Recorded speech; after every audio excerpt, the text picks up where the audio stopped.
The Mayne Island Conservancy Society works to restore natural ecosystems on Mayne Island in collaboration with land managers such as Parks Canada, the Capital Regional District, and the Mayne Island Parks and Recreation Commission.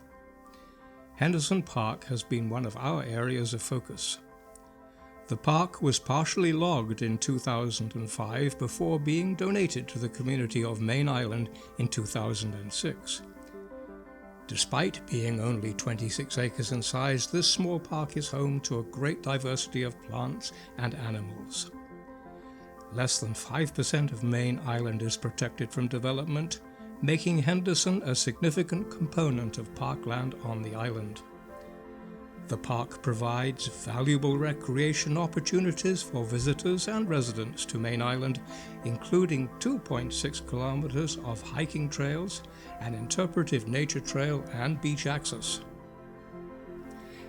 In areas of the park that were heavily logged, few trees have naturally regenerated, and many invasive species such as Scotch broom and bull thistle have spread. Since 2006, staff and volunteers have been working to manage invasive species and plant native trees to re-establish a forest canopy. All trees that are planted require protection from deer when they are young. It may take 3 to 5 years before the trees grow beyond the reach of the deer and the cages can be removed.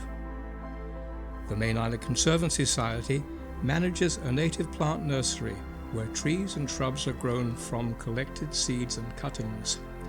The nursery provides a valuable source of locally adapted plants for use in local restoration projects.